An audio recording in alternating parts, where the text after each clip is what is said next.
Today's video is about something that many people think about when using a 3D printer at home. When a 3D printer is running, it can release small particles and fumes into the air. Some people say it's not really dangerous, but my printer is in a small closed room, so I wanted to be a bit more careful.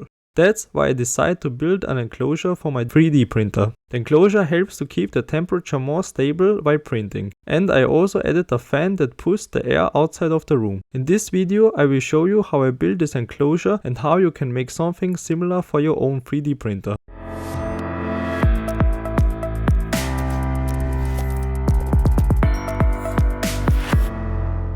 Next, let's look at the 3D design. I designed the enclosure myself to fit my printer. But this is something everyone has to adjust for their own setup. In my case, I have an Anycubic Cobra 2 Max, which is pretty large 3D printer. So the enclosure also has to be much bigger. If you have a smaller printer, your enclosure will be smaller as well. That's why I recommend to making a simple 3D design first. It doesn't take very long, and this way you know the exact measurements. After that, you can have the wooden panels cut out to the correct size. For example, I went to a local store near me. They cut all the wooden panels for me, so I didn't have to do it myself. Another thing I recommended is using plexiglass for the door or the front panel. This way you can see the printer while it's running, and you don't have to open the enclosure every time. In my case, I had a small problem. I didn't have enough space to make a larger door, so my printer is now basically fixed inside the enclosure. I can't really take it out anymore, unless I take the whole enclosure apart. After finishing the 3D design, I started building the enclosure. My printer is in a very small room, so I had to work in a really tight space. To be honest, it was a bit difficult to build everything there. The room is basically a small storage room with no windows, so there is no much space to work. The first step was building the base. I started with the bottom plate, the two side walls and the back panel. For the bottom plate I had to use 2 pieces of wood. The store could not cut the panels exactly the way I needed, so I had to split the base into 2 parts. To connect everything I used simple metal brackets. It doesn't look very pretty, but that was not important for this project. Most of it is hidden anyway. Of course you could also glue the panels together to make it look nicer, but using brackets was much faster. At the end I added some anti-slip pads. I used larger ones on the bottom and smaller ones on the sides.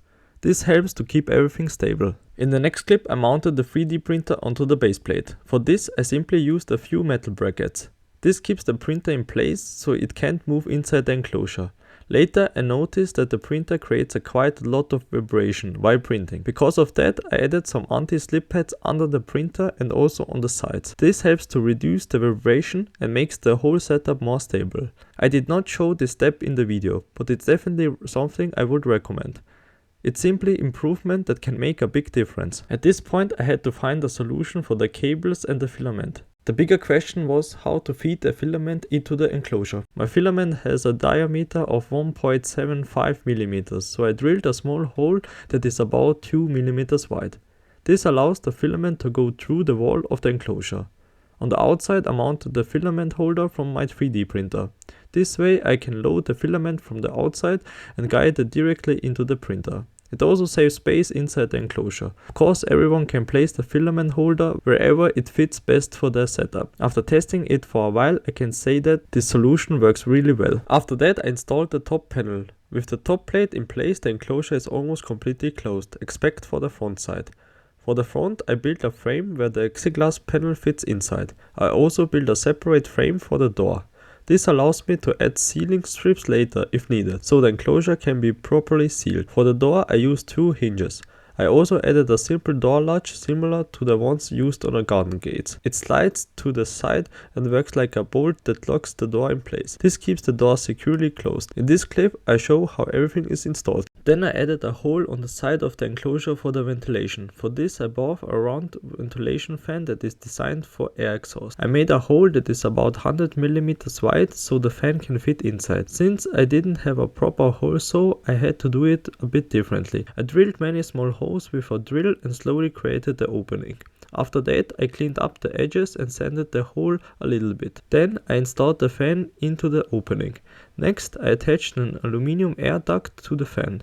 This type of duct is commonly used for ventilation systems. I simply connected one end of the duct directly to the fan. Since the panels are not perfectly airtight, there were small gaps along the edges. To solve this, I decided to use silicone. I applied silicone along all the edges and corners of the enclosure. This seals the small gaps between the panels. As a result, the enclosure becomes much more airtight and prevents air from escaping. To check how well the enclosure is sealed, I did a simple test. When I close the door, the air duct moves slightly. This happens because the air inside the enclosure is compressed when the door closes. The air pushes through the duct and makes it move. The fan is not turned on during this test. It's just a simple way to see how well the enclosure is sealed. The final step to finish the enclosure was the door. The only thing missing was the door latch, so I installed it and keep the door security closed. With that, the enclosure itself was basically finished. I also added a small light inside the enclosure. For the cable, I drilled a small hole in the top panel and routed the cable through it. Then I connected the light to the same power source that I use for the ventilation fan. This makes it much easier to see the printer while it's running. Finally, I installed a camera in the middle of the enclosure. The cable length fits perfectly for my setup. Right now the cable is visible, but later I will route it through a cable duct to keep everything clean and organized. The next question was where the bad air should go.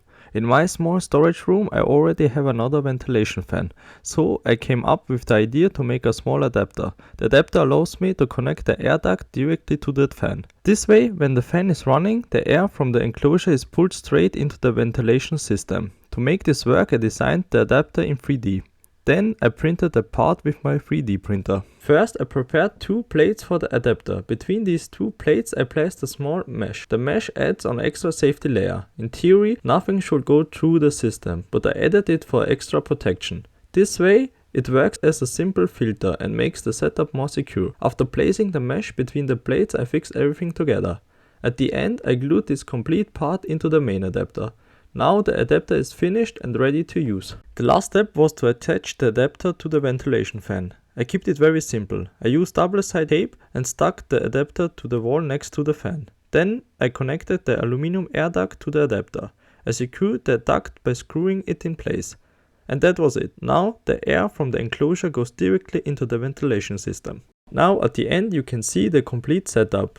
This is how the enclosure looks fully built and installed. There are still a few small improvements I want to make in the future, but for now the system works very well. I'm really happy with the result. And the enclosure keeps everything more controlled and the ventilation system helps to move the air out of the room. Overall, this was a challenging project, but also a very interesting one. Now a few words about the costs. It was a bit more expensive than I expected. The total cost is 88 euros. I'm not sure how much a ready-made enclosure costs, but it's still good price for me. Even it's not dangerous to use a 3D printer without an enclosure. I think it's better to have one. It helps to keep the air cleaner and makes the printer quieter. It also adds more comfort to the setup. I'm really happy with the result. Thank you very much for watching, and feel free to check out my other videos.